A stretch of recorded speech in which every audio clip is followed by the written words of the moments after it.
At the Battle of Mount Ararat, the Emperor betrayed his creations, orchestrating their slaughter in the guise of battle. The massacre marked the end of the Unification Wars and the birth of the Space Marine Legions, who would become the future of the Imperium. But not all the Thunder Warriors perished. Arik Taranis, once a commander among their ranks, survived the betrayal alongside a small handful of his brothers, including Ghota, a towering warrior with unmatched strength and a bitter tongue. Together, they fled into the shadows of Terra, hunted by the Emperor's forces and haunted by their own deteriorating bodies. Now, with the Imperium's gaze focused outward on the stars, Taranis and his brothers carve out a fragile existence in the depths of the Petitioner's City, a vast underhive of decay and desperation, where the forgotten and discarded gather to eke out survival. But whispers of others, Thunder Warriors who may have also escaped the call, have reached Taranis' ears. Driven by hope, desperation, and the burning need to forge a new purpose, he and his brothers begin their search. This is their story.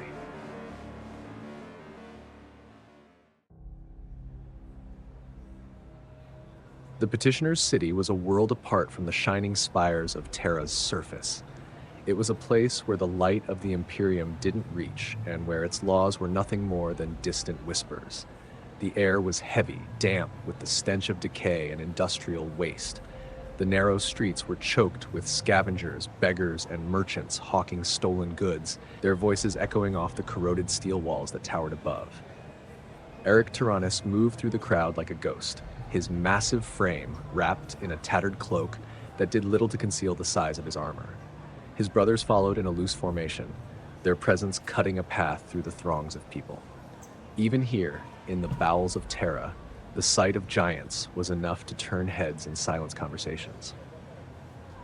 Ghota, his thunderhammer resting across his shoulder, growled low. "These rats are staring. One wrong look, and I'll start clearing a path."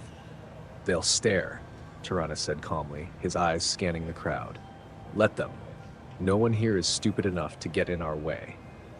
Ghota grunted but said nothing more. The other Thunder Warriors stayed quiet, their weapons concealed but ready. This was not the first time they'd ventured into the deeper levels of the city, but each descent felt more dangerous than the last.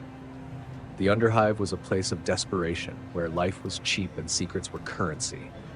Their contact had directed them to an abandoned manufactorum near the edge of the market district. The structure loomed ahead, its rusted walls and shattered windows giving it the appearance of a skeletal giant slouched against the ruins around it. Taranis approached cautiously, his eyes narrowing as he scanned the shadows. "This is the place?" one of the warriors asked, his voice hushed. "It is," Taranis replied. The group entered the manufactorum in silence, their heavy boots echoing against the cracked floor. Inside, the air was thick with dust and the faint hum of machinery long since abandoned. Shafts of dim light filtered through the gaps in the ceiling, casting uneven patches of illumination across the interior. Ghota sniffed the air, his expression souring. "It reeks of death in here." Taranis ignored him, his focus on the far end of the room, where a faint glow emanated from behind a pile of broken machinery. He motioned for his brothers to stay back and moved forward alone, his hand resting on the haft of his chain axe beneath his cloak. As he rounded the corner, he saw them. Two figures stood in the dim light, their forms unmistakable. They were massive, their armor scarred and pitted with age. One of them leaned heavily on a shattered power sword, his shoulders slumped as if the weight of the weapon and the years was too much to bear. The other stood straighter, his face exposed, revealing sunken eyes and skin mottled with sores. They were Thunder Warriors, or what was left of them. Taranis stopped a few paces away, his voice calm but firm. "I am Arik Taranis. Who are you?" The warrior with the exposed face tilted his head, his bloodshot eyes narrowing as he took in Taranis' appearance. When he spoke, his voice was hoarse and edged with bitterness. "Arik Taranis? You expect us to believe that? You should be dead like the rest of us." "I should be," Taranis said, lowering his hood to reveal his scarred face. "But I'm not, and neither are you." The second warrior, still leaning on his sword, growled low. "If you've come looking for brothers, you won't find them here. We're nothing but ghosts now." "Ghosts don't wield weapons," Taranis replied, his tone steady. "And they don't survive this long in the depths of Terra. You're more than that, and you know it." The exposed warrior stepped forward, his bolter hanging loosely at his side. "What do you want, Taranis? To lead us? To save us?" "There's nothing left to save." "I came to find survivors," Taranis said. "If we stand together, we have a chance. Not to reclaim what we were, but to build something new." The warrior laughed bitterly, the sound hollow and humorless. "Build something new? In this place? We're not builders, Taranis. We're destroyers. That's all we've ever been." "Then destroy," Ghota said, stepping forward despite Taranis' gesture to stay back. "Destroy the ones who think they can bury us. Destroy the ones who left us to rot. Isn't that better than waiting to die in the dark?" The two warriors exchanged a glance, their expressions unreadable. Finally, the one leaning on the sword spoke. "If you want us to fight, prove you can lead. There's no loyalty left here, only survival." Taranis stepped closer, his voice cold but resolute. "Then let me prove it. Fight with me, and you'll see we're not finished yet." The exposed warrior considered him for a long moment before nodding slowly. "We'll see, Taranis, but don't expect us to follow you blindly. Those days are gone." The group began to move toward the exit together, their footsteps heavy and deliberate. The Manufactorum echoed with the sound of their departure, the dust settling in their wake. As they emerged back into the streets of the Underhive, Taranis felt the weight of their growing number. The Thunder Warriors were not what they once were, broken, decaying, and scattered. The group moved through the Underhive like silent titans, their massive forms cloaked but unmistakable.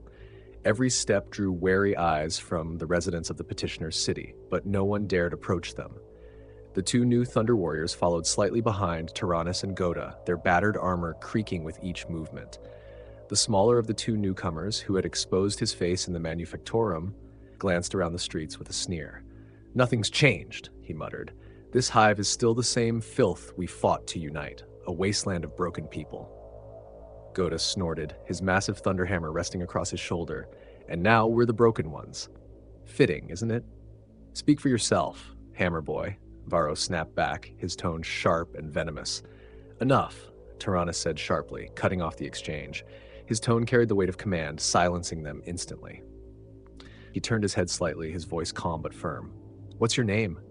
The exposed warrior hesitated, his sunken eyes narrowing. "Varro," he said at last. "Not that it matters. Names mean nothing down here." "They mean something to me," Taranis replied. He shifted his gaze to the other newcomer, the one who leaned heavily on his power sword. "And you?" The hulking warrior growled softly, his voice like grinding stone. "Kalin. Varro and Kalin," Taranis repeated, nodding slightly. "You survived when so many didn't. That matters." Varro scoffed, his gaunt features twisting into a bitter grin. "Survived? Is that what you call this? Hiding in the dark, waiting for our bodies to finish falling apart?" Ghota turned his head, his massive frame towering over Varro. "You're alive. That's more than most of our brothers can say, so maybe shut up and make it count." Kalin chuckled softly, his tone weary but amused. "I'd like to see him swing that hammer at something that fights back." Ghota smirked, taking a half step toward Kalin. "You offering?" "Stop," Taranis said, his voice like iron. He stepped between them, his scarred face hard but calm. "We didn't come here to fight each other. We came to find a way forward." Kalin shook his head slowly, his grip tightening on the hilt of his sword. "You sound like you still believe in something, Taranis. Like there's a future for us." "There is," Taranis said simply. Varro barked a bitter laugh.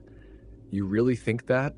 The Emperor didn't just leave us to die. He erased us, replaced us with his perfect sons. We're nothing but scraps he swept aside." "The Emperor may have cast us aside," Taranis said, his voice steady, "but that doesn't mean we're finished. I don't know why we're still alive. Maybe we shouldn't be. But if we are, then we make it mean something." "What meaning is there in rotting in the dark?" Kalin rumbled. "We're relics, Taranis. Ghosts, and relics don't build empires. Relics can still cut," Taranis replied, "and ghosts can still haunt." The group fell silent as they moved deeper into the labyrinth of the Underhive. The air grew heavier, the faint light from above dimming into near-total darkness. They passed Manufactorum's long dead, their rusted machines standing like tombstones to forgotten industry. The tunnels ahead twisted into shadows, and the air turned heavy with ash and fumes. The settlements they passed became smaller, their makeshift huts crumbling into skeletal ruins. Then they saw it. A massive chasm opened before them, its depths disappearing into darkness. Bridges of rusted steel and scavenged planks crisscrossed the expanse, connecting platforms and tunnels that spiraled downward like the veins of a dying beast. "This is it," Taranis said, his voice quiet but resolute. Ghota raised an eyebrow. "What's waiting down there?" "Everything," Taranis replied, stepping onto the first bridge. The others hesitated for only a moment before following. As they descended into the chasm, the weight of the past hung over them like a shroud. They had been betrayed, hunted, and forgotten. But as long as their hearts beat, their story wasn't over. The bridges creaked beneath their weight, the rusted steel groaning with every step. The air was colder here, carrying the faint metallic tang of ancient machinery and something else. Something foul. It was the stench of decay, of things left to rot in the dark. Taranis led the way, his eyes scanning the chasm walls. The flickering glow of lumen strips clung to the edges of the platforms, casting uneven light on the abyss below. Shadows moved in the corners of his vision, rats or worse. Behind him, Ghota tapped the haft of his thunderhammer against the bridge's rail, the sound echoing into the depths. "This place feels wrong," he muttered. "It is wrong," Varro replied, his tone sharp. "Places like this shouldn't exist. But they do, and this one's about to swallow us whole." "Quiet," Taranis said, his voice low but commanding. He turned his head slightly, addressing the group without stopping. "Stay alert. We're not alone down here." Callan let out a low rumble of agreement, his massive power sword resting on his shoulder. "Whatever's watching us, it knows enough to keep its distance." "Let's hope it stays that way," Taranis replied. They crossed the final bridge and stepped onto a wide platform carved directly into the chasm wall. The ground here was uneven, littered with debris, broken servitors, shattered weapons, and the remnants of machinery too ancient to identify. A massive, rusted gate loomed ahead, its surface covered in faded glyphs and crude markings. Ghota stopped in front of it, eyeing the rusted surface. "This is it?" Varro sneered. "Looks like a tomb. Fitting, I suppose." Taranis approached the gate, his steps deliberate. He raised a hand and ran his fingers across the glyphs, feeling the deep grooves etched into the metal. The markings were old, older than the Imperium, but they carried no meaning he could discern. "This is the place," Taranis said, his voice quiet but certain. He stepped back and turned to his brothers. "Be ready." Ghota grinned, hefting his hammer. "I'm always ready." Callan shifted his stance, his sword held loosely, but ready to swing. Varro simply crossed his arms, his bolter slung across his back. Taranis pushed against the gate, his enhanced strength forcing it open with a tortured screech of metal. The sound echoed into the chasm, fading into silence. Beyond the gate lay a vast chamber, its ceiling lost in shadow. The walls were lined with ancient machinery, their blinking lights and humming servos a stark contrast to the decay outside. At the center of the chamber stood a figure. The man was tall, though nowhere near the size of a thunder warrior. He was wrapped in a dark, hooded cloak, his face obscured by a respirator mask. Augmetic limbs glinted faintly beneath the fabric, their movements smooth and precise. "You came," the man said, his voice filtered through the rasp of the respirator. He stepped forward, his mechanical limbs clicking softly against the floor. "I wasn't sure you would." Taranis stopped a few paces away, his hand resting on the haft of his chain axe beneath his cloak. "You said you had answers. Speak." The man tilted his head, the faint glow of his augmetic eyes shifting between the warriors. "You've come far, survived more than anyone should. But you know what you are. What's happening to you?" Taranis' expression hardened. "We didn't come for riddles. If you know something, say it." The man chuckled softly, the sound hollow. "Very well. You're dying, Taranis, all of you. The Emperor made sure of that when he created you. You were never meant to last." Varro stepped forward, his voice a sharp growl. "We already know that, little man. Tell us something we don't know, or I'll snap that respirator off your face." The man didn't flinch. Instead, he raised a clawed hand, pointing at Taranis. "I know how to stop it, how to fix you, but nothing comes without a price." Ghota scoffed, his hammer resting on his shoulder. "Fix us? You're gonna fix us? You're just another scavenger, feeding on the scraps of the old world." "Am I?" the man asked, his tone calm. He reached into his cloak and pulled out a small vial, its contents glowing faintly in the dim light. "This is the Emperor's work, a fragment of the science that created you, and it's only the beginning." The room fell silent. Taranis stared at the vial, his jaw tightening. "What do you want?" The man lowered the vial, tucking it back into his cloak. "I want what you want. Survival. But survival has a cost. If you want to live, you'll need to do something for me. Something. Dangerous." "What kind of something?" Callan rumbled, his grip tightening on his sword. The man's glowing eyes fixed on Taranis. "There's a place deeper in the Underhive. An old facility, forgotten by time. Inside it lies the key to stabilizing your genetic code. But it's guarded, protected by the deadliest machines of the dark age of technology." Varro sneered. "Machines? That's what you're afraid of? We've fought wars against armies. Machines are nothing." "These aren't ordinary machines," the man said, his voice cold. "These are war constructs built to kill men like you. If you go there, you may not return." Taranis' hand tightened on the haft of his chain axe, but his voice remained steady. "If what you're saying is true, we'll do it, but if this is a lie..." The man chuckled again, his mechanical limbs clicking as he stepped back into the shadows. "You'll see soon enough. The truth awaits, Taranis, if you have the strength to claim it." The chamber fell silent as the man disappeared into the dark, leaving the Thunder Warriors alone with his words. Taranis turned to his brothers, his face set with grim determination. "We move at first light. Rest while you can." Ghota smirked, his hammer gleaming faintly in the dim light. "Finally, something worth smashing." Callan said nothing, his gaze fixed on the gate. Varro let out a low growl. "Machines or not, this better be worth it." Taranis didn't respond. He simply turned toward the gate, his thoughts already on the battle to come. The price of truth would be paid in blood. The journey to the facility was a descent into darkness, both literal and figurative. The Underhive grew colder, the air thick with the stench of stagnant water and ancient filth. The tunnels narrowed as the group moved deeper, their footfalls echoing off the corroded walls. What little light there had been above faded into nothingness, replaced by the faint glow of lumen strips clinging to life in the shadows. Taranis led the way, his chain axe strapped to his back, his eyes scanning the path ahead.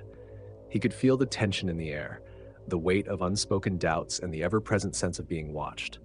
His brothers followed closely, their weapons at the ready, each step bringing them closer to whatever horrors the stranger had promised.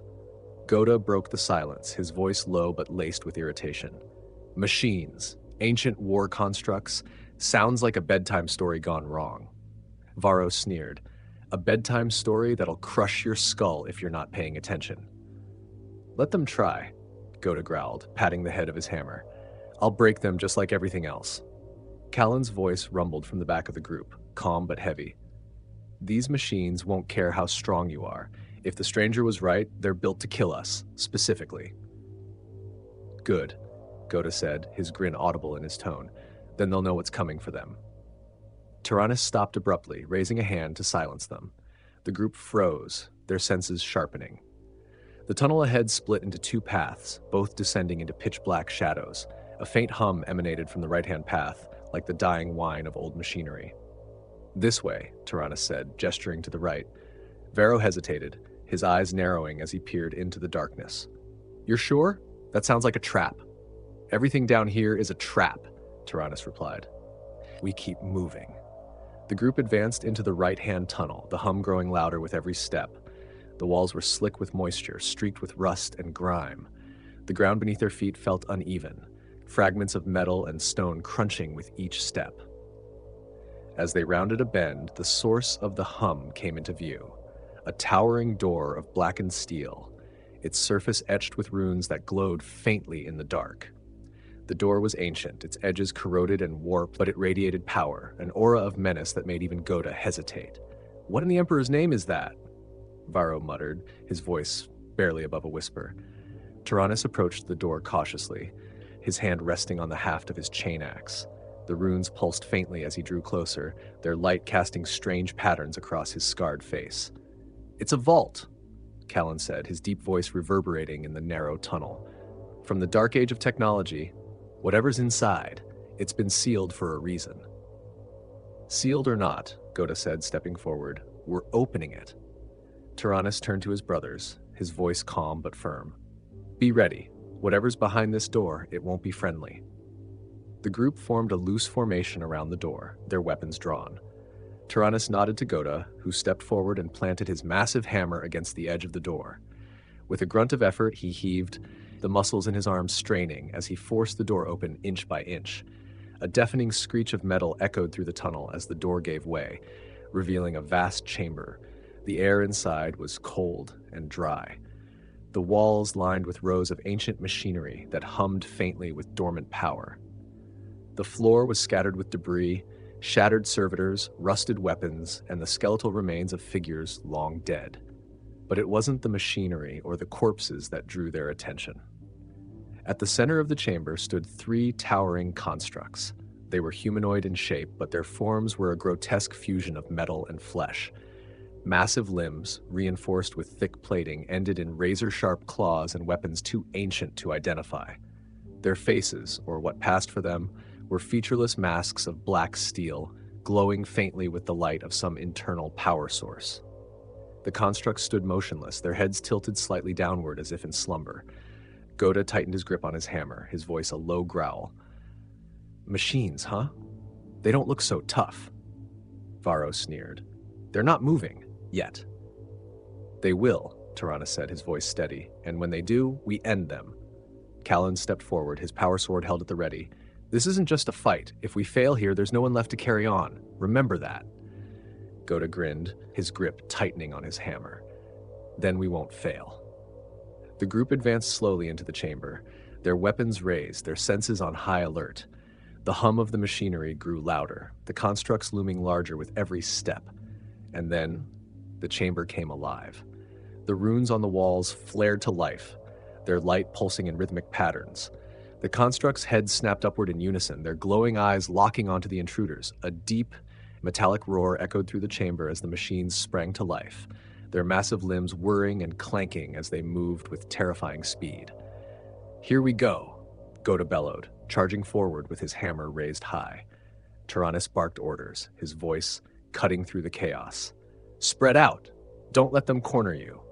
The battle began in an explosion of sound and fury, the clash of ancient steel against flesh and armor echoing through the chamber.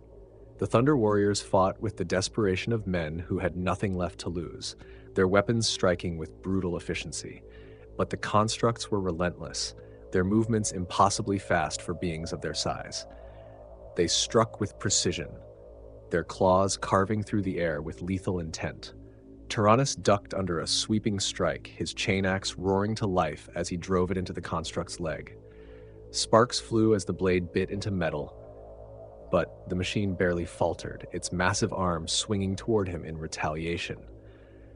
Ghota roared as he slammed his hammer into the chest of another construct, the force of the blow sending it staggering backward. "You call this a fight?" he bellowed, grinning as he swung again. Callan and Varro worked in tandem, their movements precise and coordinated. Callan's power sword cut through the construct's armor with ease, while Varro's bolter barked in rapid bursts, targeting exposed joints and power cores. The constructs fought back with unrelenting ferocity, their glowing eyes cold and unfeeling. And as the battle raged, Taranis couldn't shake the feeling that this was only the beginning. The chamber echoed with the clash of steel and the roar of combat. Sparks flew as Taranis and his brothers fought with unrelenting precision, their weapons carving through the towering constructs that surged toward them. The machines were fast, too fast for their size, and their attacks came with lethal intent, but the Thunder Warriors held their ground, their movements perfectly attuned to the rhythm of battle. Taranis swung his chain axe, its teeth roaring as they tore through the chest of a construct. The machine staggered, internal components sparking from the damage, but it retaliated instantly, its claw raking across his shoulder plate. He felt the impact rattle his armor, but pressed forward, his axe revving as he swung again. "Too slow," Ghota bellowed, his voice echoing through the chamber. His thunderhammer crashed into another machine with a deafening boom, the force sending it sprawling backward. "Is this the best they've got?" "They're just warming up," Varro shouted, firing a volley from his bolter. His shots tore into the joints of a construct's legs, causing it to buckle. Callan was already moving, his power sword glowing as it carved through the machine's exposed neck. The construct collapsed, its head severed in a spray of sparks. Callan turned to Varro with a faint smirk. "Try to keep up," Varro sneered but couldn't suppress a grin. Just don't get in my way. Taranis glanced at his brothers, their laughter cutting through the chaos. They moved with purpose, their strikes coordinated and devastating. Despite the odds, they fought as if they were made for this. Because they were. The thought struck him like a blow. He felt it too, that strange clarity, that undeniable rush. It was more than adrenaline. It was something woven into their very being. A memory surfaced, unbidden and unwelcome. He thought of Malan Sen, years ago during the Unification Wars. The battlefield had been wrong somehow, thick with a presence that seemed to crawl beneath the skin. The custodians had been uneasy, their golden forms stiff and tense as if the ground itself repelled them. But for the Thunder Warriors, it had been different. Taranis remembered the power that had surged through him on that battlefield. The energy in the air hadn't drained them, it had fueled them. He had felt unstoppable that day, cutting through the enemy like a force of nature. At the time, he'd chalked it up to his own strength, his own superiority. But now, as he fought alongside his brothers, the same feeling stirred within him. Was it deliberate? Had the Emperor designed them to feel this way, to thrive in war, to draw power from destruction? And if so, what had been the cost of that design? He pushed the thought aside as the battle raged on. Another construct charged him, its claws whirring as they swept toward his torso. Taranis ducked low, his chain axe roaring as it bit into the machine's arm. Sparks flew, the construct staggering as its limb hung limp and useless. "Focus fire!" Taranis shouted, his voice cutting through the din. "Overwhelm their systems." Ghota's laughter boomed again as he swung his hammer in a wide arc, smashing another construct into the wall. "Overwhelm? I'm already winning." "You're an idiot," Varro muttered, but there was a hint of amusement in his voice as he fired another volley into the chest of a machine. Callan moved with precision, his strikes calculated and deadly. "They're adapting," he warned, his power sword slicing through the leg of a construct. "Don't get overconfident. They can adapt to this." Ghota growled, bringing his hammer down on a machine's head with a sickening crunch. The construct collapsed in a shower of sparks, its glowing eyes dimming to nothing. 2 down. The final construct surged forward, its movements more aggressive and deliberate. Taranis met it head-on, his chain axe tearing into its chest, while Callan and Varro flanked it from either side. Their combined assault overwhelmed the machine, its systems failing as it crumpled to the floor. The chamber fell silent, the only sounds the faint hum of machinery and the labored breathing of the Thunder Warriors. Ghota leaned on his hammer, his grin audible. "Now that's a fight!" Callan wiped a smear of oil from his sword, his expression measured. For machines designed to kill us, they didn't do too well. Varro slung his bolter over his shoulder, sneering. "Speak for yourself. One of them almost tore your arm off." "Almost doesn't count," Ghota shot back, his grin widening. Taranis stood apart, his gaze fixed on the shattered remains of the constructs. His brother's laughter echoed around him, but his mind lingered on darker thoughts. The thrill he had felt in this fight was undeniable. Was it just the way they were built? Or was it something else? The memory of Malan Sen gnawed at him. The power they had felt on that cursed battlefield had been unnatural, but it had fueled them all the same. Was that power part of their creation? And if it was, had it come from the Emperor's hand alone? "We're not done yet," Taranis said, cutting through the conversation. He nodded toward the reinforced doors at the far end of the chamber. "Let's move." The others fell silent, their expressions hardening, and as they advanced, Taranis couldn't shake the thought. Were they fighting for survival, or were they merely feeding the design that had made them? The reinforced doors groaned open, their ancient mechanisms grinding as Taranis and his brothers pushed them apart. A cold blast of air rushed out, carrying with it the sharp tang of metal and the faint, acrid smell of ozone. The space beyond was dark, lit only by the faint glow of dormant cogitators embedded in the walls. As they stepped forward, the hum of ancient machinery grew louder, filling the chamber with a low vibration. The consoles and conduits lining the walls flickered to life, their glow casting uneven patterns across the metallic surfaces. Then came a voice, cold and mechanical, echoing from everywhere and nowhere at once. Authorization required. The Thunder Warriors froze, weapons instinctively raised. Taranis glanced at the others before stepping forward. His hand brushed a nearby console, the cold metal responding with a faint pulse of energy. "Partial match, access granted." The room shuddered as the reinforced doors ahead slid apart, revealing an alcove shrouded in frost and shadow. Taranis hesitated, his jaw tightening as the realization hit him.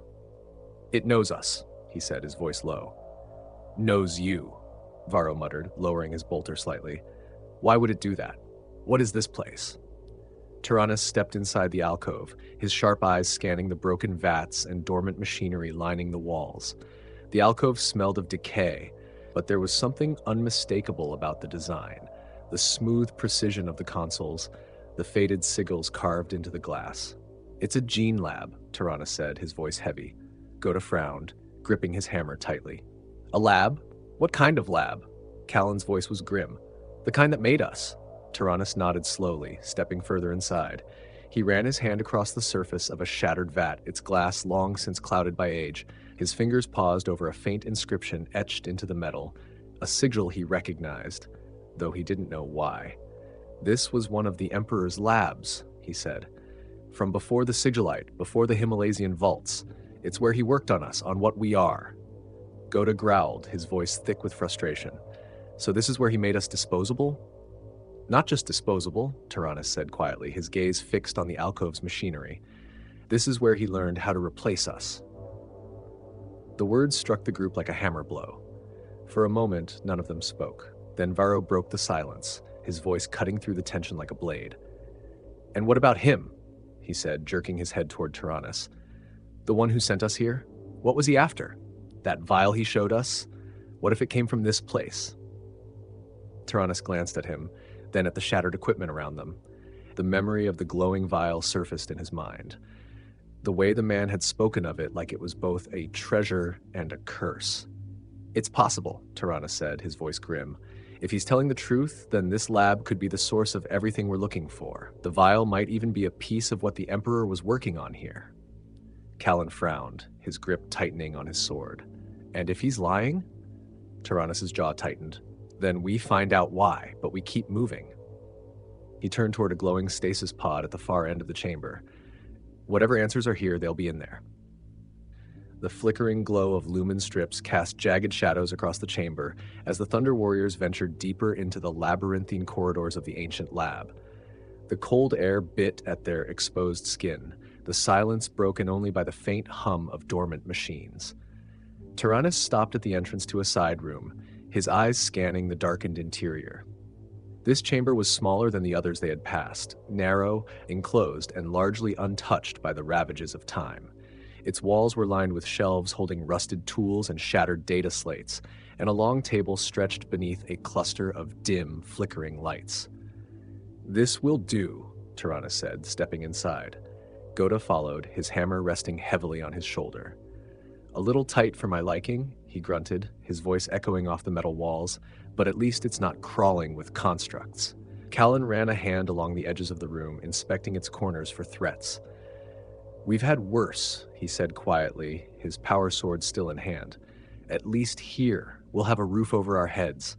Varro leaned against the doorway, his bolter slung over his shoulder.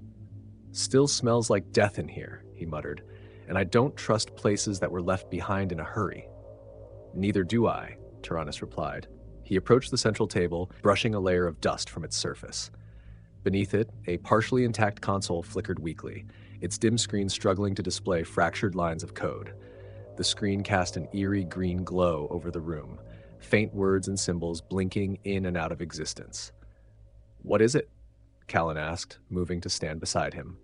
Taranis frowned, his fingers brushing the edge of the console. The machine responded sluggishly, its interface stuttering to life as fragmented data began to scroll across the screen. Most of it was corrupted beyond recognition, but certain terms leapt out. Biotemplate adaptation, accelerated genetic imprinting, stress factors exceeded parameters. "This isn't a repair station," Taranis said, his voice low. "It's a forge." Ghota, who had dropped heavily into a corner of the room, raised an eyebrow. "What are you talking about?" Taranis' eyes remained fixed on the screens, his jaw tightening as more fragments appeared. "This is where he made us. Not to perfect us, not to refine us, just to make us fast. Faster than nature should have allowed." Callan's face hardened as he studied the glowing symbols. "Why the rush?" Taranis exhaled slowly, his mind turning over the question. The Emperor must have been pressed, desperate. Something on Terra, something more dangerous than the wastelands and the warlords. He paused, then added, the old chaos cults. We weren't just made to fight men. We were made to fight something far worse. The room fell silent. Even Ghota, who so often scoffed at such things, grew still.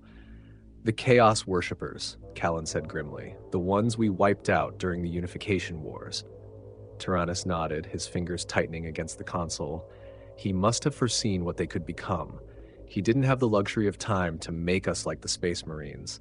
He made us to be blunt instruments, tools that could fight and thrive against the dark forces they drew power from.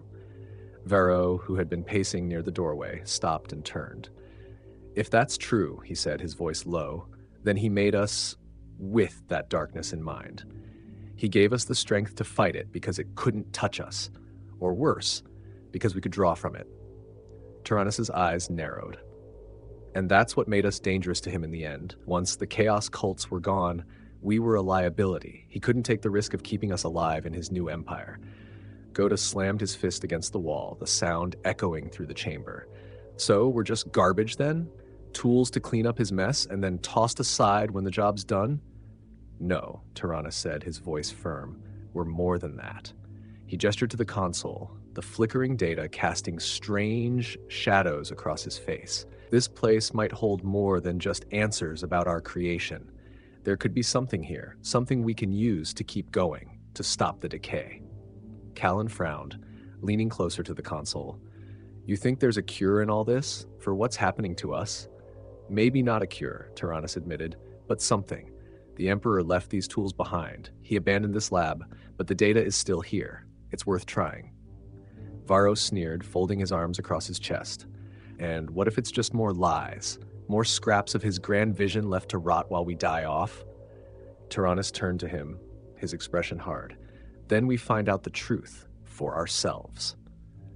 The tension in the room was palpable, but the others said nothing. Slowly, they began to settle into the small space, their weapons close at hand. Ghota leaned against the wall, his hammer resting across his lap. I still say we smash everything in this cursed place, but I'll hold off. For now. Callan sat near the central table, his power sword balanced across his knees. You'll stay here all night, won't you? He asked, glancing at Taranis. Taranis didn't answer immediately. He pulled a cracked data slate from one of the shelves, dusting it off as he returned to the console. I'll rest when I need to, he said, his tone quiet. But there's too much here to ignore. If there's even a chance to understand what we are, I'll take it. The others settled into uneasy silence, their breathing steadying as the exhaustion of the day began to catch up with them. Taranis remained at the console, his fingers brushing over the controls as fragmented lines of data scrolled endlessly across the screen. The Emperor's choices had created them, rushed them into existence to save Terra from annihilation. But the answers to their future, if there even was one, lay somewhere in the remnants of this forgotten place.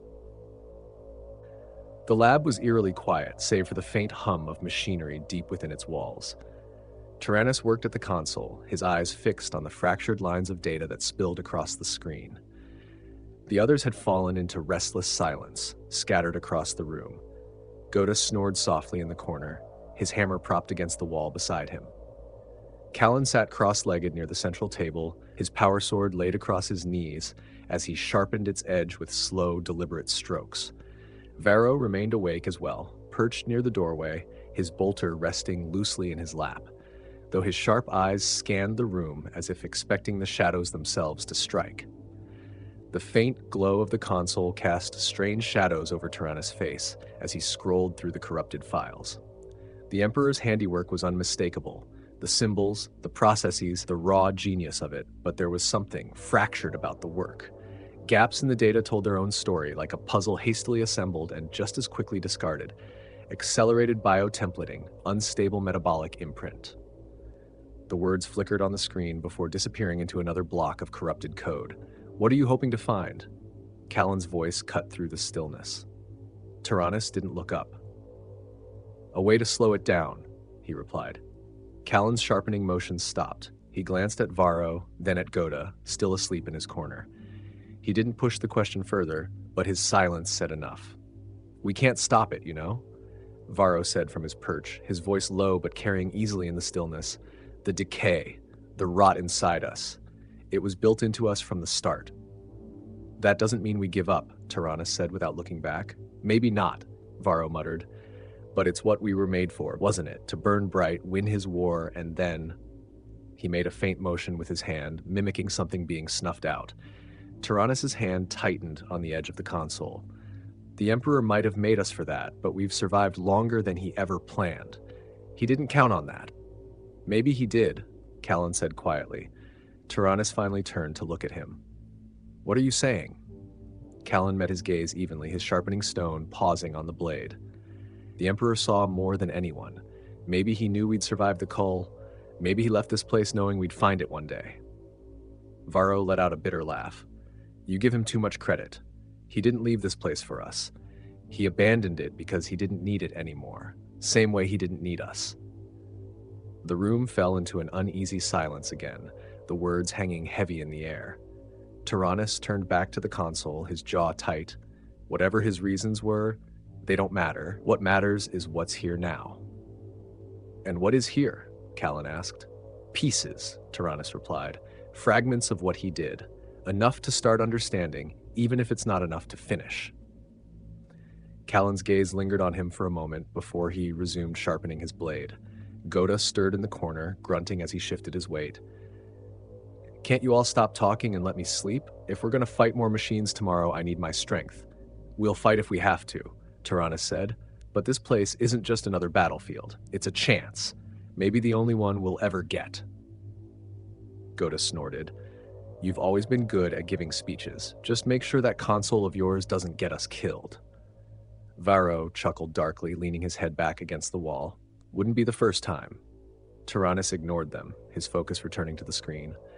As the corrupted data continued to flicker, his mind wandered back to the man with the vial.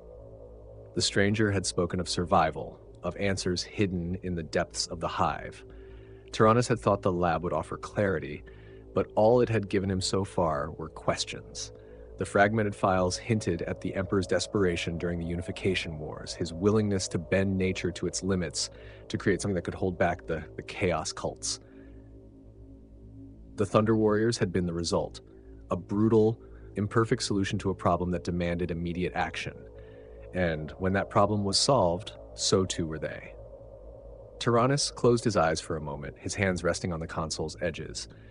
He wasn't naive enough to think he could undo what was built into their very bones, but part of him clung to the hope that there was something here, some shard of knowledge that could stretch their time a little further. He opened his eyes and returned to the data, his determination hardening.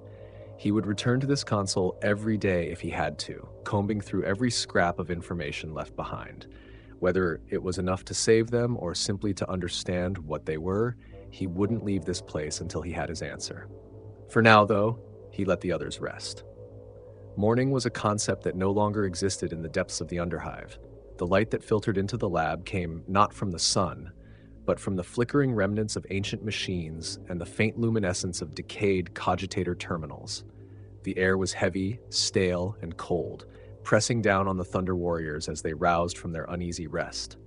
Ghota was the first to stir, his grumbling echoing off the metal walls. I've slept on battlefields more comfortable than this, he muttered, cracking his neck as he grabbed his hammer. You've slept in battlefields you set on fire, Varro shot back, his voice dry as he cleaned his bolter. Your sense of comfort doesn't count. Ghota let out a rumbling laugh, the sound more bark than mirth. Fair. Callan was already awake. His power sword balanced across his knees as he wiped it clean with a piece of torn cloth. He glanced at Taranis, who was still seated at the console, his back straight but his shoulders tense.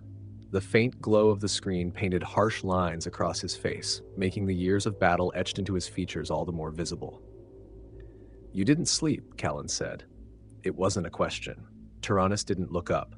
I'll rest when we've found something worth resting for. Varro snorted, slinging his bolter over his shoulder. And? Did you find anything? Or are you just playing scribe to a dead man's notes? Taranis finally turned to face them, his gaze steady. The files are fractured, most of them beyond repair, but what's here confirms what we've always suspected. The Emperor made us fast, reckless, and strong because he needed us to end the chaos cults. He saw something in them, something worse than just rebellion. He used us to stamp it out before it could spread. So we did our job, Ghota said, resting his hammer on the ground. What does that matter now? It matters because we were built to fight chaos, Taranis replied, his voice sharp. We were designed to thrive where others would break. The cults drew on dark forces, forces the custodians feared, but we didn't. We were stronger in it. Callan frowned, leaning forward slightly. Are you saying we're tied to it? To chaos? Taranis shook his head. No, not tied to it, but built to resist it. Maybe even to pull strength from it. That's why we succeeded where others couldn't, and that's why we were discarded after the Unification Wars. Varro stepped closer, his tone turning skeptical. Discarded because we were too dangerous? Is that what you're saying? The Emperor threw us away because he was afraid of us? Taranis stood, his chain axe slung over his back, and approached his brothers. Not afraid, calculating. Once the Chaos cults were gone, we were a liability. He needed warriors who would follow orders without question, who would build his Imperium without threatening it. Space Marines, Callan said, the word heavy with disdain. Exactly, Taranis said. The Space Marines were made to be disciplined, refined, and replaceable. We weren't. We were too strong, too volatile. He didn't need us anymore, so he cast us aside. Ghota's grip tightened on his hammer, his teeth bared in a snarl. He built us to do his dirty work, let us bleed for him, and then tossed us into the fire when we'd done enough. And now what? We sit here and rot while his perfect angels conquer the stars? Taranis met Ghota's glare evenly. No, we survive. We find a way to outlast the death he built into us. Varro leaned against the wall, his expression dark. You talk like there's a way to fix this. But we're not like them, Taranis. We're not machines you can tune up. We're dying, and nothing in this scrap heap is going to change that. We're all dying, Varro, Taranis said. But if there's even a chance to slow it down, to extend what time we have left, then it's worth it. This lab is our best chance, maybe our only chance. Callan stood, his power sword glowing faintly as he activated it. Then we work. We dig through this place and find what we can. If there's even a scrap of knowledge here that can help us, we'll take it. Ghota let out a low growl, but there was a glint of determination in his eyes. Fine, but if this place tries to kill us like the rest of the Underhive, I'm smashing it to pieces. Varro chuckled darkly. That's the spirit. Taranis nodded, his hand tightening on the haft of his chain axe. We stay here for now, but we don't linger forever. This lab is a tool, not a home. We use it to get what we need, and then we move on. The others murmured their agreement, their voices low but resolute. As they began to prepare for the day's work, clearing the lab, scavenging supplies, and digging through the Emperor's abandoned machines, Taranis lingered near the console. The fractured data scrolled endlessly across the screen, fragments of the Emperor's vision flashing like distant stars. He knew they wouldn't find salvation here. But even a moment's reprieve, a sliver of understanding, was worth fighting for.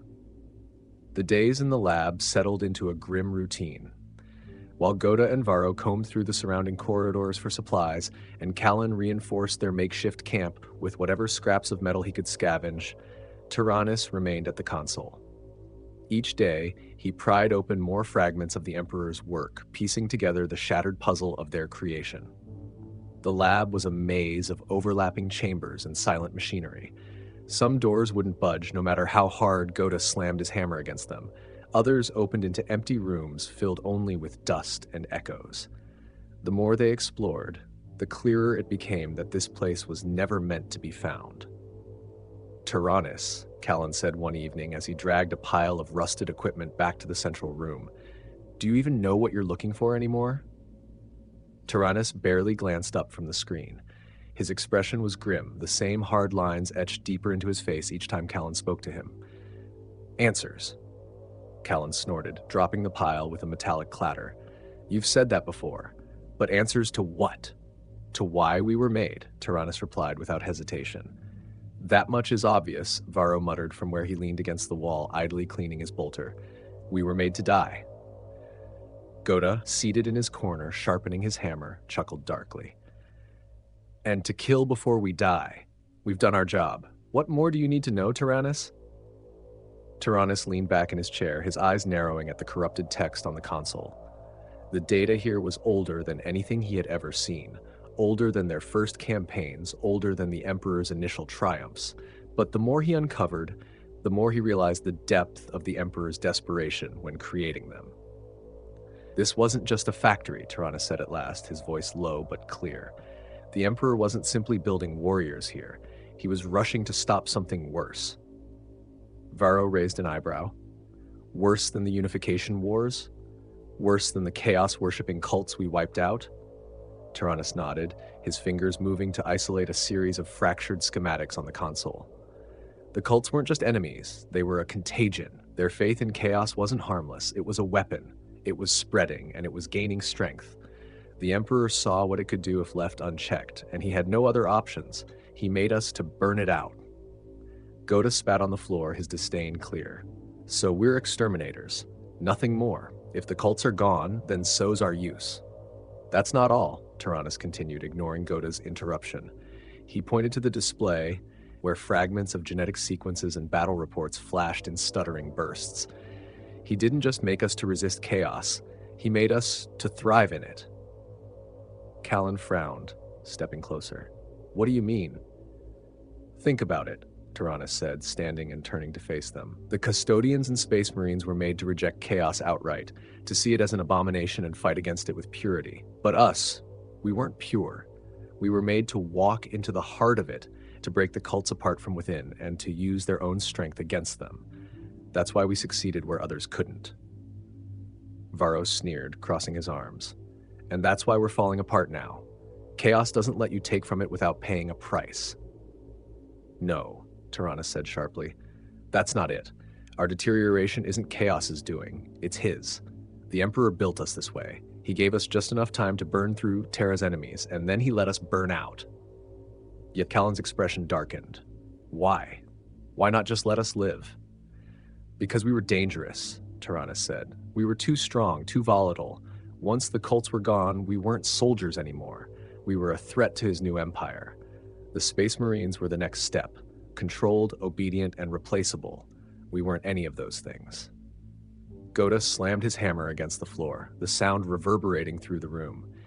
He made us into monsters, used us to kill his enemies, and then tossed us away like garbage. And now you're saying we're tied to the very thing we were built to destroy?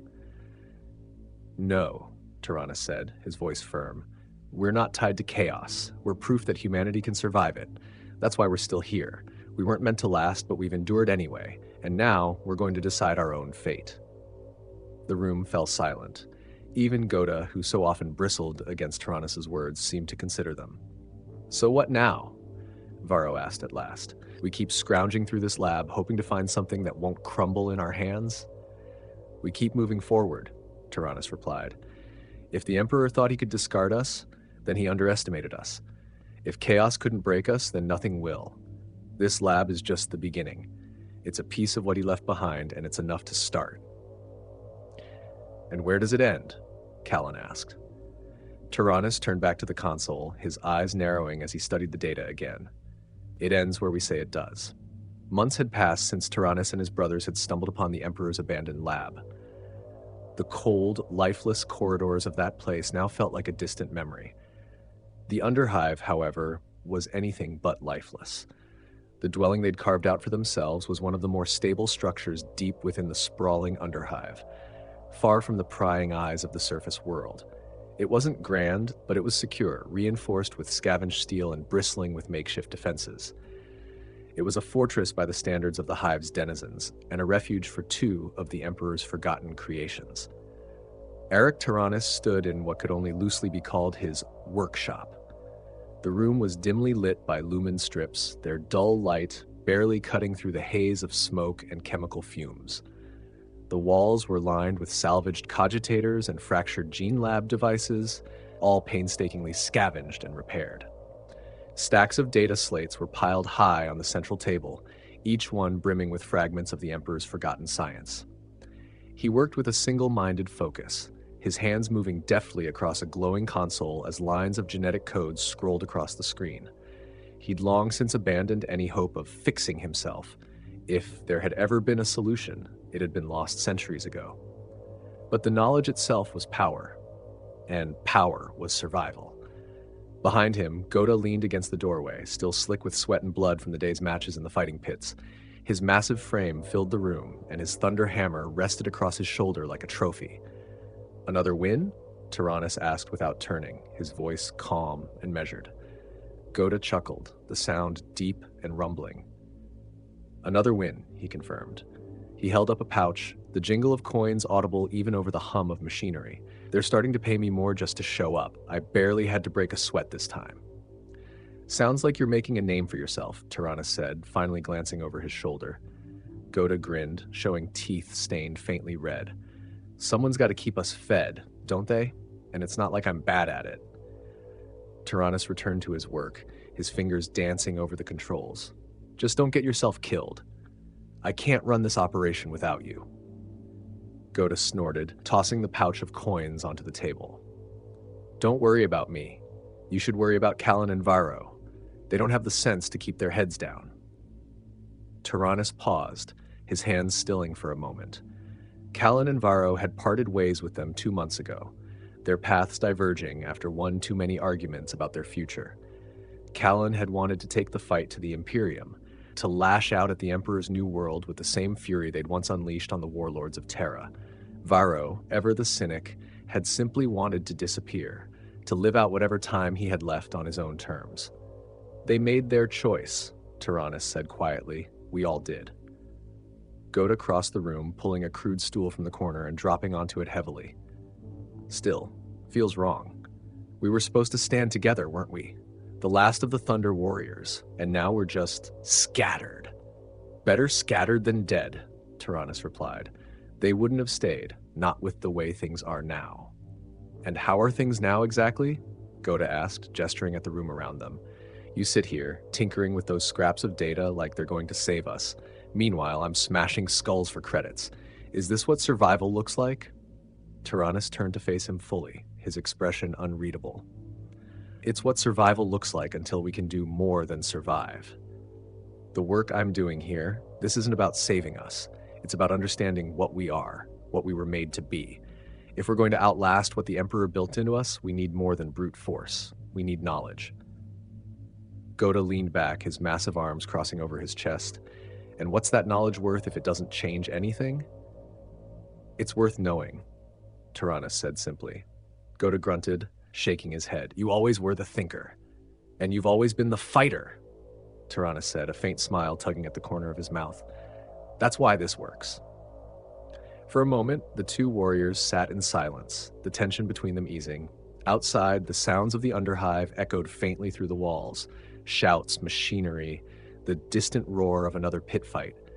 It was a world far removed from the gilded halls of the Imperium, but it was theirs. "Speaking of knowing things," Ghota said after a moment, his tone turning serious. "Your network, what's it telling you about the Imperium?" Taranis returned to the console, pulling up another data slate.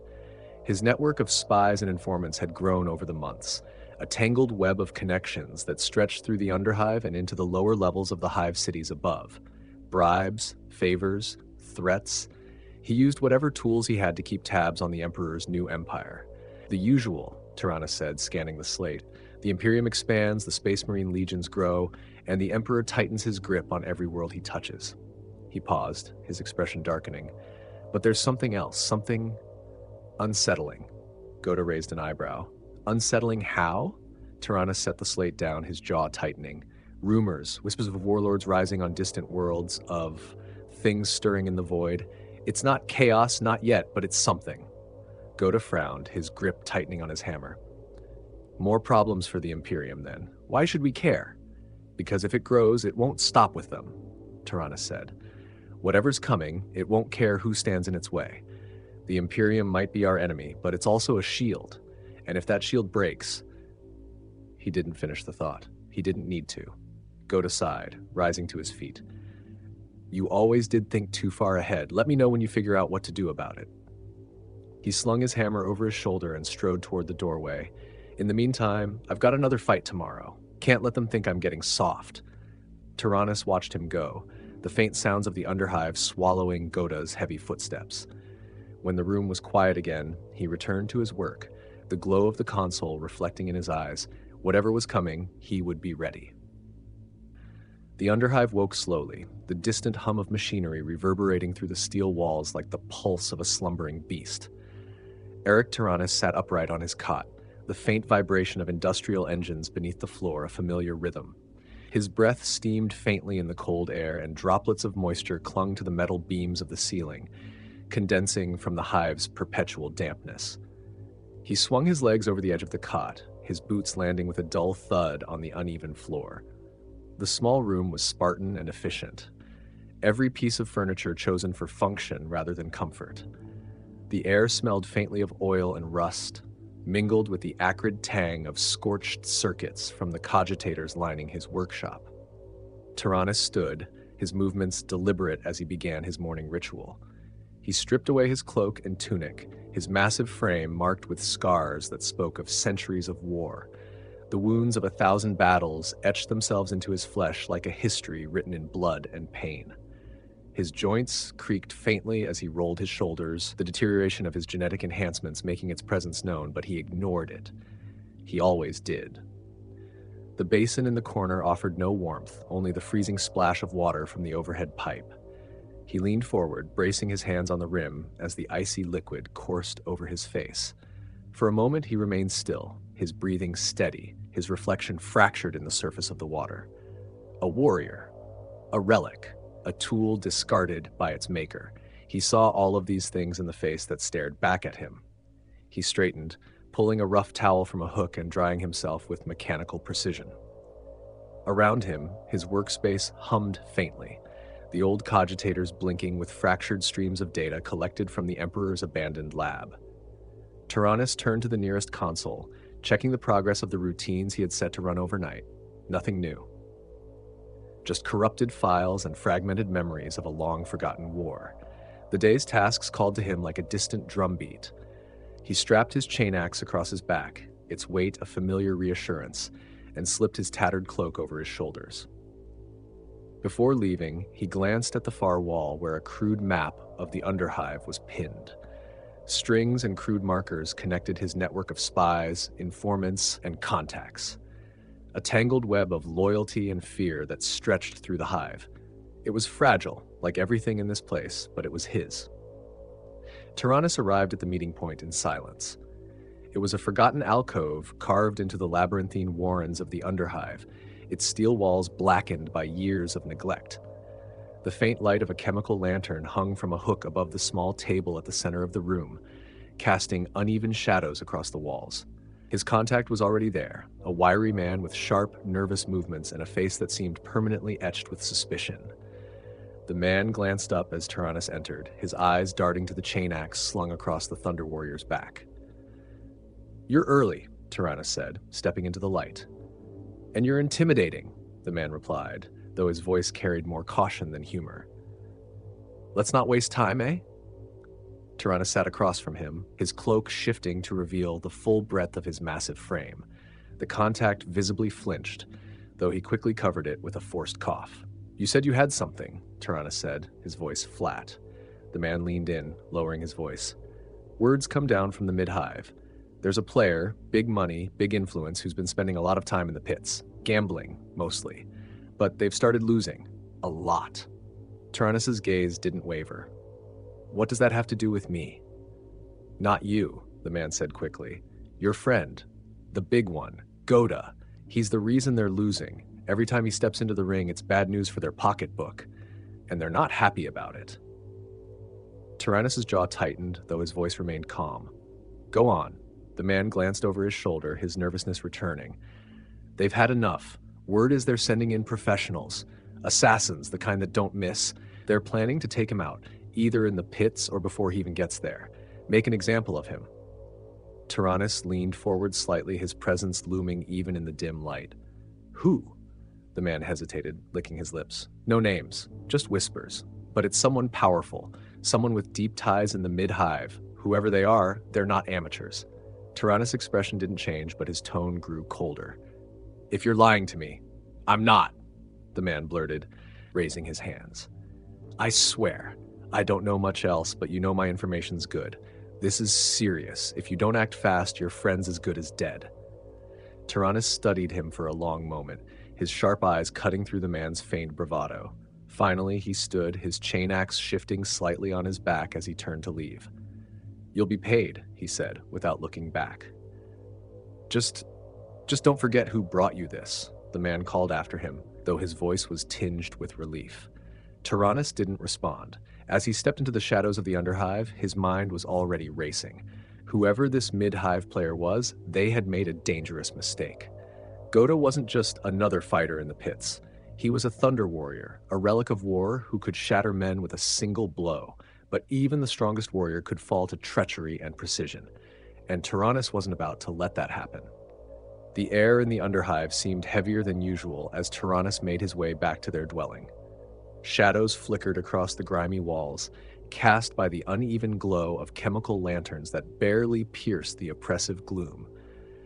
The faint din of the hive's endless machinery reverberated through the floor, joined by the occasional distant shout or the clang of metal against metal. Taranis moved with purpose, his mind replaying the informant's words. A squad of assassins, skilled and well-funded, coming for Ghota. He clenched his fists as he walked, his chain axe swaying gently on his back. Ghota had faced countless enemies in the pits and survived more battles than most men could count. But even he wasn't invincible. An ambush, a precise strike. No amount of brute strength could fend off an attack he didn't see coming. As Taranis reached their dwelling, he found Ghota sitting outside, leaning against a battered pillar with his hammer resting across his lap. The giant warrior was still covered in blood, though whether it was his or his opponent's was difficult to tell. He looked up as Taranis approached, his expression a mix of curiosity and annoyance. "You look like you've seen a ghost," Ghota rumbled, his voice carrying the weight of his massive frame. "Close," Taranis replied, stepping into the dim light. "We need to talk." Ghota raised an eyebrow, his grin revealing faintly blood-stained teeth. "About what? You're not going to lecture me about the pits again, are you? I'm doing fine." "Too fine," Taranis said, his tone sharp. "You've drawn attention. Dangerous attention." Ghota frowned, straightening slightly. "What kind of attention?" Taranis didn't mince words. "There's a player from the mid-hive, someone with power and influence. You've been costing them a lot of money, and they've decided to deal with it the way people like them always do." Ghota's frown deepened, and his grip tightened on the haft of his hammer. "They're sending someone, aren't they?" "A squad," Taranis confirmed. "Assassins, trained killers, and likely well-armed." Ghota let out a low growl, his knuckles whitening as he gripped his hammer. "Let them come. I've smashed better than some mid-hive cowards." "This isn't the arena, Ghota," Taranis said firmly. "They won't come at you head-on. They'll wait until you're vulnerable. They'll strike when you least expect it, and they'll make sure you don't get back up." Ghota rose to his feet, towering over Taranis as he swung the hammer onto his shoulder. "And what do you suggest? That I hide here like a caged rat? That's not who I am, Taranis. You know that." "I'm not suggesting you hide," Taranis said, his voice steady. "I'm suggesting we prepare. If they want to fight, we'll give them one, on our terms." Ghota tilted his head, studying Taranis with a wary expression. "You've got a plan, then?" Taranis nodded. "We've spent months building a network, learning how this hive works. We know the terrain better than they do, and we know how to disappear when we need to. If we can find out who sent them, we can hit them before they hit us." "And if we can't?" Ghota asked. "Then we make sure they regret coming here," Taranis said, a dangerous edge creeping into his tone. Ghota chuckled, a deep, rumbling sound that filled the quiet of the Underhive. "That's more like it. You do the planning, Taranis. I'll do the smashing." Taranis allowed himself a faint smile. "You've always been the brains, brother. I trust you. Just don't take too long. I get bored easily." Taranis nodded, his mind already working through the possibilities. The assassins would be moving quickly. Mercenaries didn't waste time, especially when credits were involved. But Taranis had eyes and ears throughout the Underhive. If they were here, he would find them. As Ghota stepped back into the dwelling, Taranis turned toward the maze of alleys and tunnels that stretched beyond their walls. The Underhive was a labyrinth, and every shadow could hold a blade. But Taranis had been navigating shadows for years. He pulled his cloak tighter around himself, the weight of his chain axe comforting against his back. If the assassins thought they could slip through the dark unnoticed, They were mistaken. Taranis strode into the gloom, his thoughts sharp and his purpose clear. He would find them before they found Ghota. And if they thought they could hunt a Thunder Warrior, they would learn just how wrong they were. The Underhive thrummed faintly, its usual symphony of distant machinery and echoing footsteps filling the air. Arik Taranis moved through the twisting corridors with a sense of calm purpose, his cloak blending into the gloom as his boots carried him toward the assassin's lair. His chain axe rested securely on his back, but it wasn't the weapon that brought him focus. It was the thrill of the hunt. Beside him, Ghota strode with equal determination, his hammer balanced across his shoulder. The larger Thunder Warrior's expression was set in a mix of anticipation and quiet amusement. The old fire burned in them both now, and it was intoxicating. "They're going to wish they stayed in the mid-hive," Ghota said, his voice a low growl that carried only between the two of them. "They're going to wish they didn't come at all," Arik replied evenly. "But we're not here to give them time to regret anything. We're going to make sure they can't touch us or anyone else again." As they approached the rusted refinery, they paused at a vantage point that gave them a clear view of the structure. The assassin's lights flickered faintly from within, and the sounds of activity drifted into the night air. Occasional footsteps, low voices, the clatter of weapons being prepared. The killers had no idea what was coming for them. 4. Arik said quietly, his sharp eyes scanning the windows and catwalks.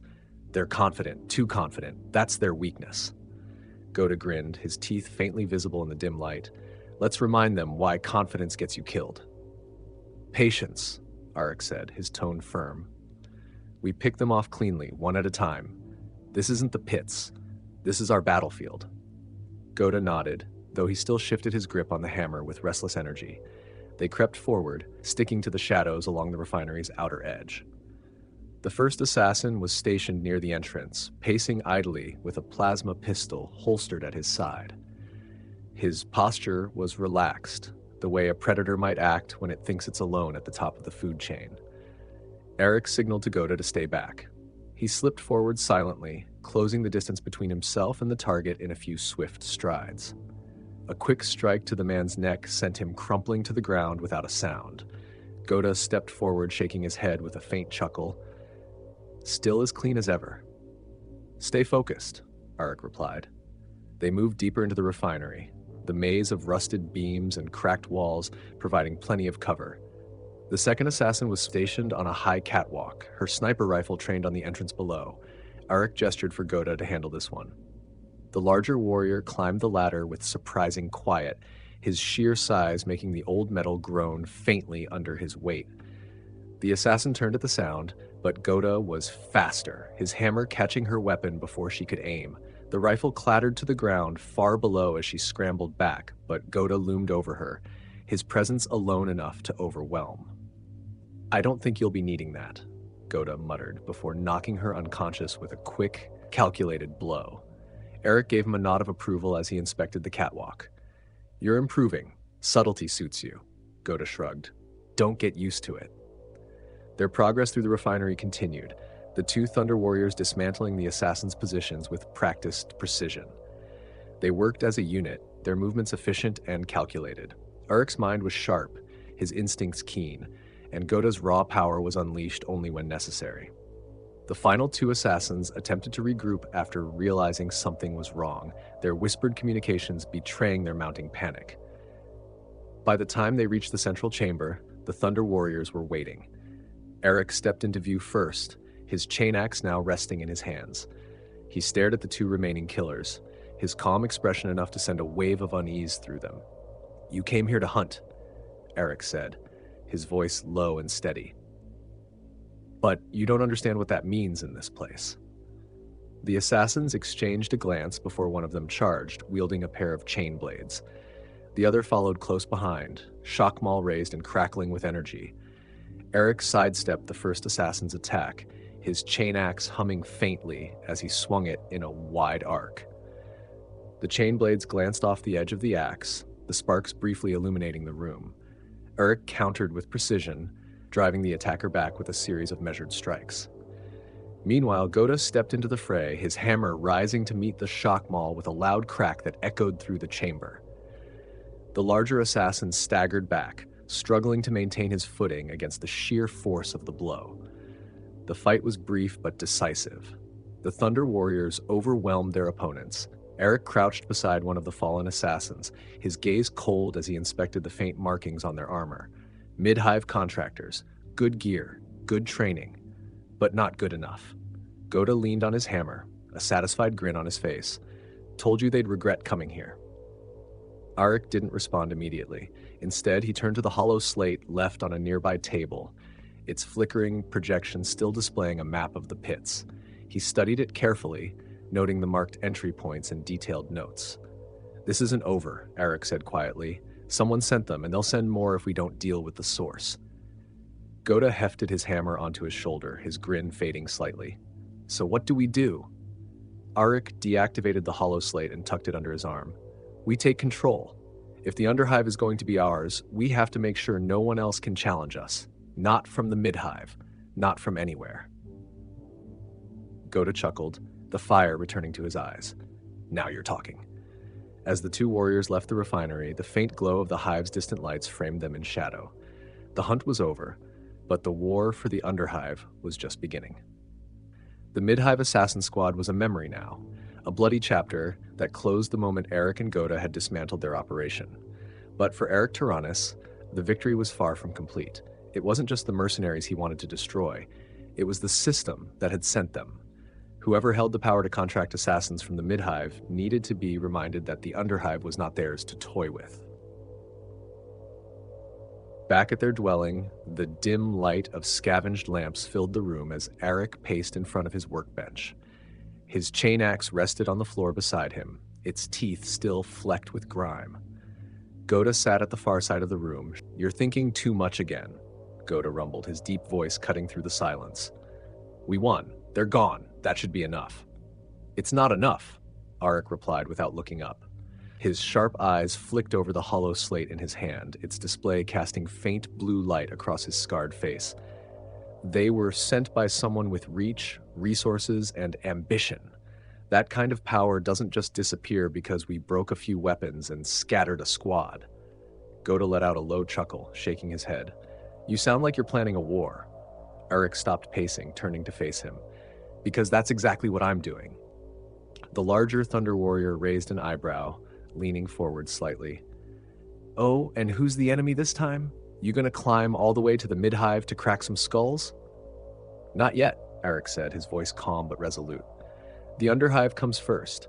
The Mid-Hive only sees this place as a playground, a source of profit and chaos. They don't care who lives or dies down here. If we're going to survive, we need to control it. Ghota stood, his full height casting a shadow over the room. You're serious about this? I am, Arik said, his gaze unwavering. This isn't just about surviving anymore. If we're going to stop the assassins, the gamblers, and the power brokers from playing their games down here, we need to become something bigger, something they can't ignore. Ghota grinned, his teeth gleaming in the dim light. You're talking about taking over the whole hive, aren't you? The Underhive, at least, Arik replied.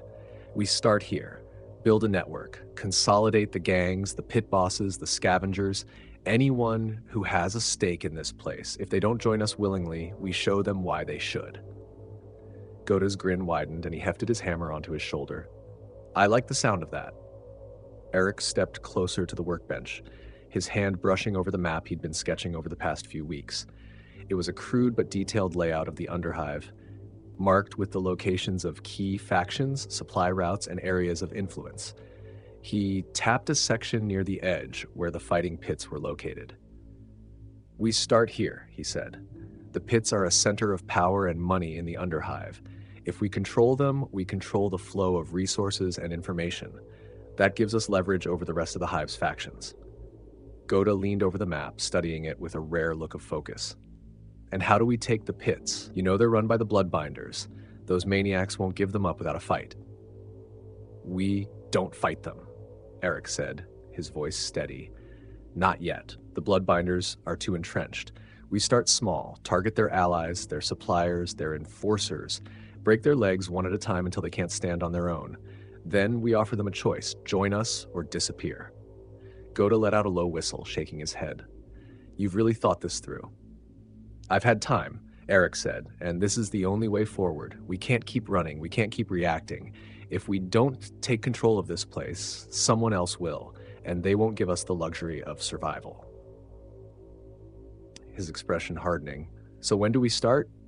Tonight, Arik said. There's a shipment moving through the old transport tunnels near the pits. It belongs to the Bloodbinders. If we intercept it, we cut off one of their key supply lines and send a message. Now that's more like it, Ghota said with a grin. He hefted his hammer, his excitement palpable. Let's see how these Bloodbinders like getting smashed. Arik allowed himself a small smile, though his eyes remained cold and calculating. We're not just smashing this time, Ghota, we're building. Every piece we take from them becomes part of something bigger. Ghota let out a low laugh. Fine, but I'll still enjoy the smashing. As the two warriors prepared to leave, the weight of their plan hung in the air. The Underhive was a chaotic, treacherous place, but it was also full of opportunity.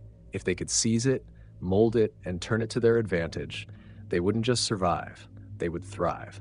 And if anyone dared to stand in their way, they would learn why the Thunder Warriors had once brought entire armies to their knees. The tunnels near the fighting pits were dim and cavernous, their walls slick with condensation and streaked with rust.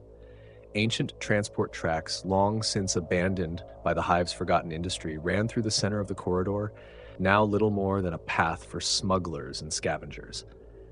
Arik and Ghota moved through the shadows, their steps soundless despite the bulk of their frames.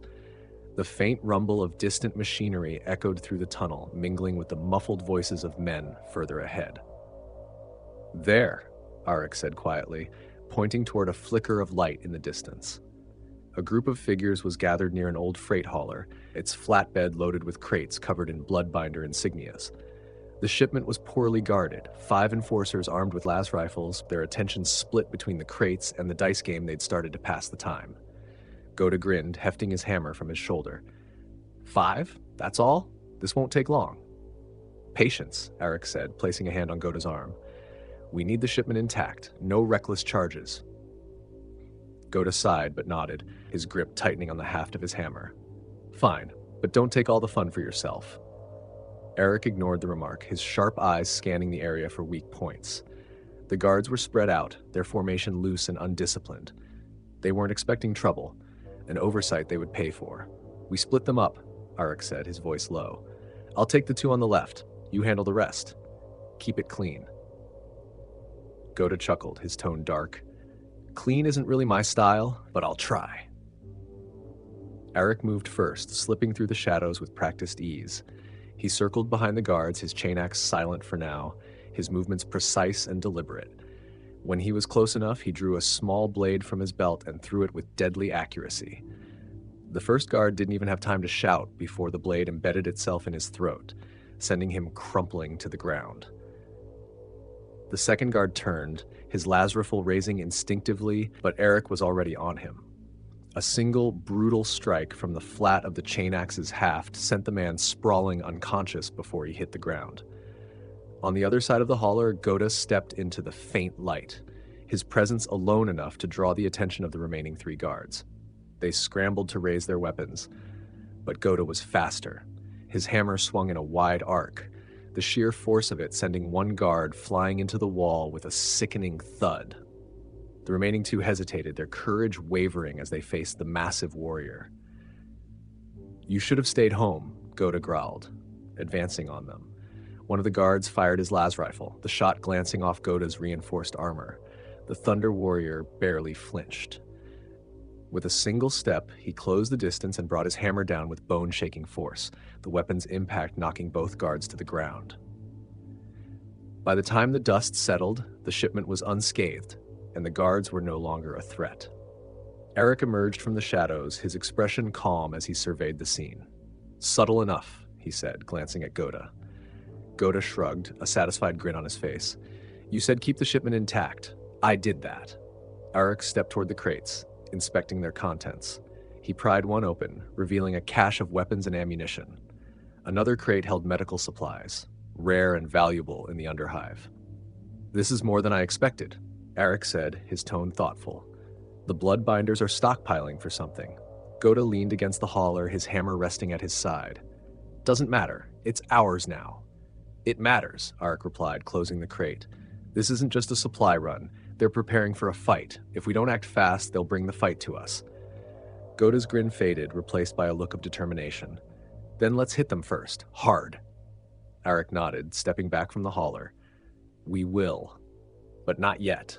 First, we take this shipment back to the dwelling. If we're going to take the Underhive, we need to build more than fear. We need alliances. Ghota chuckled. You talk a lot about alliances, but fear works pretty damn well too. Fear fades, Arik said, his voice cold. Control lasts. Ghota didn't argue, instead moving to the front of the hauler. With a grunt of effort, he began pushing the vehicle forward, its ancient wheels creaking under the weight of the load. Arik walked beside him, his sharp eyes scanning the shadows for any sign of pursuit. The Bloodbinders would know their shipment was gone soon enough, and when they came looking for it, they would find something far worse than they expected. For now, though, Arik and Ghota moved through the Underhive with quiet confidence. The first strike had been made, and the pieces were falling into place. The hauler creaked and groaned as it rolled into the outskirts of Arik and Ghota's territory. The Underhive seemed quieter than usual, the air heavy with the kind of stillness that only came before a storm. The two warriors moved deliberately, their towering forms casting long shadows across the grime-streaked walls. The shipment they had taken from the Bloodbinders was more than just supplies. To Arik, it was an opportunity, an opening to expand their reach and assert their control over the fractured factions of the Underhive. As they reached the entrance to their dwelling, Ghota pushed the hauler to a stop with a final grunt of effort. He stepped back, resting his hammer across his shoulder as he regarded Arik with a faint smirk. Now what? Ghota asked, his tone almost amused. You've got the supplies. You've got the plan. What's next? Arik didn't answer immediately. Instead, he opened one of the crates, inspecting its contents with sharp eyes. The weapons inside were standard-issue las rifles, well-maintained and powerful enough to tip the balance of power in the Underhive. Another crate held medical supplies, rare and desperately needed by the Hive's scavengers and fighters. We spread these, Arik said finally, his tone calm but firm. Not to everyone, not all at once, just enough to make people notice. Ghota frowned, tilting his head. Spread them? You're giving this away? Not giving, Arik corrected. Investing. The gangs and factions down here don't need charity, they need strength, and if we give them strength, they'll owe us. They'll depend on us. Ghota chuckled, shaking his head. You've been planning this for a while, haven't you? Since the moment we got here, Arik admitted. Ghota hefted one of the crates onto his shoulder, his grin returning. Fine. I'll play along, but don't expect me to be subtle about it. Arik smirked faintly. Subtlety isn't your strength, but that's why this works. I plan, you execute. Together we build something bigger than either of us. Ghota nodded, his grip tightening on the crate. So where do we start? The first delivery was to a small gang that controlled the access points to a critical water purifier. They were a scrappy group, barely holding their territory against rivals, but they were desperate, and desperation was a powerful motivator. Arik approached the gang's leader, a wiry woman named Leora, with a calm confidence that made the smaller fighters around her uneasy. Ghota stood behind him, silent but imposing, his presence alone enough to keep the gang's enforcers from drawing their weapons. What's this? Leora asked, eyeing the crate Ghota had placed at her feet. An opportunity, Arik replied. Weapons and supplies? Enough to hold your territory and take more if you're smart. Leora's eyes narrowed. And what's the catch? No catch, Arik said evenly. Just an understanding. You use these well, and you owe us. When the time comes, we'll call on you. Until then, your only job is to survive. She hesitated, glancing at the crate, then at Ghota, whose faint grin promised consequences if she refused. Finally, she nodded, stepping forward to open the crate and inspect its contents. This is good gear. Duh, she admitted, her tone wary. Better than anything we've scavenged in years. It's yours, Arik said. Use it wisely. With that, he turned and walked away, Ghota following close behind. By the end of the night, 3 other factions had received similar visits. Each one was given a taste of the power that Arik and Ghota offered, along with the implicit warning of what refusing them might mean. Back at their dwelling, Ghota leaned against the wall, his hammer resting nearby as he watched Arik update the map of the Underhive. The newly delivered supplies were already beginning to shift the balance of power, and Arik was carefully tracking every move. "You're starting something big," Ghota said, his voice low. "I know," Arik replied without looking up. "And what happens when the Bloodbinders notice?" "They'll notice," Arik said. "And when they do, we'll be ready." Ghota grinned, baring his teeth. "I'm looking forward to that." Arik didn't respond, his focus returning to the map. The Underhive was a labyrinth of chaos and violence, but he could see the patterns now. With every move they made, every gang they brought under their influence, the picture became clearer. This wasn't just survival anymore. This was conquest. The Bloodbinders had finally taken notice. Arik stood at the edge of a crumbling balcony overlooking one of the deeper levels of the Underhive. Below him stretched the maze of tunnels and scavenger dens that now formed the edges of his growing domain. The faint light of chemical lanterns cast long shadows across the steel and concrete, illuminating the restless activity of a hive gearing for war. Ghota leaned against the rusted railing beside him, his massive thunderhammer resting nearby. "They've sent word," he said, his tone almost amused. "The Bloodbinders want to talk." Arik's expression didn't shift, though a faint smirk tugged at the corner of his mouth. "They want to talk because they're afraid. They know we're not just another gang trying to scrape by. We've taken too much from them too quickly." Ghota let out a low chuckle, his teeth glinting faintly in the dim light. "Afraid or not, they'll still come at us. You don't think they'll just sit back and watch us take the hive, do you?" "No, but they're cornered, and cornered animals make mistakes." Behind them, a small group of gang leaders, those who had sworn allegiance to Arik, gathered near a crude map etched into the table. The map detailed the territories of the Underhive, with sections now marked in Arik's colors, spreading like cracks through the Bloodbinders' holdings. Leora, the wiry leader of the water purifier gang, stepped forward. "We've been hearing chatter," she said. "The Bloodbinders are consolidating. Word is they're pulling in their fighters, hoarding supplies. Whatever they're planning, it's big." "It won't matter," Arik replied without turning. "They've already lost control. They're just trying to save face now." Leora hesitated, glancing at Ghota, who gave her an encouraging nod. "What if they strike first? We're not ready for an all-out fight, not yet." "We won't wait for them to strike," Arik said. He turned to face the group, his presence commanding. "We take the fight to them, hit them where they're strongest, where they think they're untouchable. The pits." The room fell silent at his words. "The pits?" one of the other gang leaders asked, disbelief in his voice. "That's suicide. They've fortified it for years. Nobody's ever taken it." Arik stepped forward, his sharp eyes locking on the man. "Nobody's ever taken it because nobody's ever had the strength. But we do. The Bloodbinders think the pits are their sanctuary, their source of power. When we take it, we break them. Their fighters, their coin, their influence, all of it will be ours." Ghota grinned, hefting his hammer onto his shoulder. "I like it. Direct. Brutal." "We'll need a plan," Leora said, though there was a flicker of determination in her voice now. "They'll be ready for us." "They won't be ready for us," Arik corrected. "Not for what we are." The attack came swiftly and without warning. Arik's forces surged through the tunnels leading to the fighting pits, a wave of shadow and steel. The Bloodbinders had fortified the entrances, their enforcers armed and ready, but they weren't prepared for the ferocity of the assault. Ghota led the charge, his thunderhammer smashing through barricades and scattering defenders with every swing. The enforcers fired their las rifles in panicked bursts, but the sight of the towering warrior charging through their lines was enough to shatter their resolve. Arik moved with precision, his chain axe roaring to life as he cut through the chaos. He led smaller groups of fighters through the side tunnels, flanking the Bloodbinders and breaking their lines from within. Every strike was calculated, every movement deliberate. The pit itself was a sprawling arena, surrounded by crude seating and reinforced with heavy steel barricades. It was here that the Bloodbinders made their stand, their leader, a scarred giant named Corvin, rallying his fighters for a desperate last defense. "You think you can take this from me?" Corvin roared as he stepped into the arena, his twin power swords crackling with energy. "This is mine. You're nothing but a relic of a forgotten age." Arik stepped forward, his chain axe humming faintly in his hands. "We're not relics," he said, his voice cold. "We're the future." The two clashed in the center of the arena, their weapons sparking as they collided.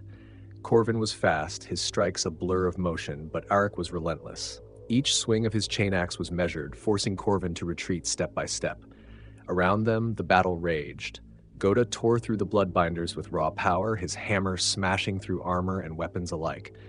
The allied gangs, emboldened by their leader's presence, fought with newfound ferocity, overwhelming the defenders with sheer determination. The fight was brutal and brief. Corvin's twin blades danced and spun, but it wasn't enough to match Arik's precision and strength. With a final, devastating blow, Arik's chain axe shattered Corvin's guard, driving him to the ground. The arena fell silent as Arik stood over the fallen leader, his chain axe poised for the killing blow.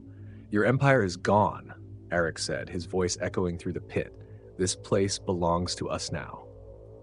Corvin's defiant glare faltered, replaced by resignation. He dropped his weapons, his head bowing in defeat. Arik stepped back, turning to face the assembled fighters. "The bloodbinders are broken," he declared. "This is the beginning of a new order. Follow us, and you'll have strength. You'll have purpose. Stand against us, and you'll have nothing." The fighters exchanged glances, their loyalties wavering.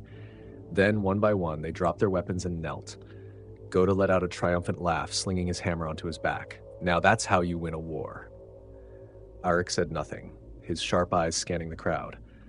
The pits were his now, but this was only the beginning. The Underhive was vast, and its true conquest was yet to come. The fighting pits, once the stronghold of the bloodbinders, were now eerily quiet. The scent of blood and burnt ozone hung heavy in the air, and the dim glow of ancient lumen orbs flickered overhead. Arik stood in the center of the arena, his chain axe still in hand, though its teeth were silent now. Around him, the kneeling remnants of the bloodbinders' forces cast their gazes downward, their weapons discarded in surrender.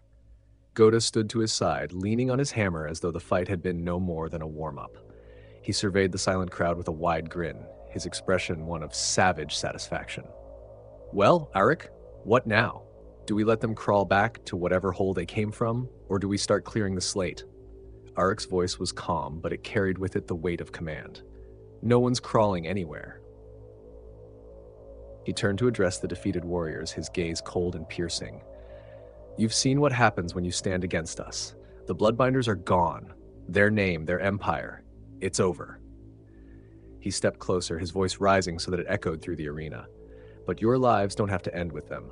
Swear loyalty to me, to this new order, and you'll have a place in what comes next. Defy me, and I promise you'll join Corvin in the dirt." The defeated warriors exchanged glances, their hesitation clear. But the sight of Ghota, standing like a living embodiment of destruction, and Arik's cold, unyielding authority left them with little choice. One by one, they knelt deeper, bowing their heads in submission. Leora and the other gang leaders who had allied with Arik stood at the edges of the pit, watching the scene unfold with wary approval. They had fought for this moment, but they were beginning to realize that Arik's ambitions stretched far beyond the pits. As the last of the fighters pledged their loyalty, Arik turned to Ghota. "The pits are ours now, but they're not enough. This is the first step, not the last." Ghota chuckled, hefting his hammer. "Didn't think you were the type to stop at one victory. What's next?" Arik gestured toward the crowd. "We consolidate, take what's left of the bloodbinders and fold them into our ranks. Then we move outward, systematically. Every faction, every stronghold, every resource, we either bring them under our control or take them apart." Leora stepped forward, her arms crossed as she addressed him. "And what happens when the Midhive notices? You think they're just going to let you build an empire down here?" "They'll notice," Arik said, his voice even. "But by the time they do, it'll be too late. The Underhive is chaos to them, a problem they ignore until it inconveniences them. That's our advantage. While they look the other way, we'll turn chaos into order. And when they finally look down here, they won't see a problem. They'll see power." Leora's gaze lingered on him for a moment before she nodded. "Just don't forget the people who helped you get this far." "I won't," Arik replied. Ghota let out a short laugh, breaking the tension. "We'll deal with the Midhive when it comes to that. Right now, we've got a lot of work to do. Over the following days, the pits transformed from a symbol of bloodbinder dominance to the foundation of Arik's rising empire. The remaining fighters were reorganized, their loyalties carefully tested and reinforced. The allied gangs, emboldened by the victory, began expanding their influence, securing key territories and supply routes under Arik's direction. Arik spent hours at the center of it all, issuing orders, studying maps, and building alliances. His network of spies and informants grew, feeding him a steady stream of information about the Hive's shifting power dynamics. Every move he made was calculated, every decision a step toward total control. But it wasn't just strategy that drove him. Late at night, in the quiet of his quarters, he returned to the data slates and machines salvaged from the Emperor's lab. The knowledge he sought wasn't just about survival anymore, it was about creation. He wasn't just trying to keep himself and Ghota alive. He was building something greater, something that would last long after they were gone. One evening, as Arik studied a fractured genetic sequence on a dimly glowing screen, Ghota entered the room, his heavy footsteps shaking the floor. "You've been at that thing for hours," Ghota said, leaning his hammer against the wall. "You should rest. We've got plenty of people to do the grunt work now." Arik didn't look up. "This isn't about grunt work," Ghota frowned, crossing his arms. "Still trying to figure out how to fix us?" Arik finally turned, his expression unreadable. "Not just us, all of this. The Emperor created us as tools to build his empire, but he discarded us when we were no longer convenient. I'm not going to make the same mistake." Ghota raised an eyebrow. "And what does that mean?" "It means we're not just taking over the Underhive," Arik said, his voice steady but filled with purpose.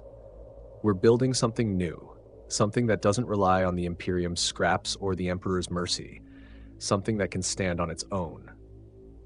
Ghota considered his words for a moment before a grin spread across his face. "I don't know what you're planning, brother, but I like the sound of it." Arik turned back to the screen, his mind already racing with possibilities. The Underhive was only the beginning. As the lights of the pits dimmed and the Underhive settled into its restless rhythm, Arik Taranis stood on the threshold of something greater than survival. He and Ghota, the last remnants of the Thunder Warriors, had carved out a place for themselves in the shadows of the Imperium. But shadows could grow, and soon they would.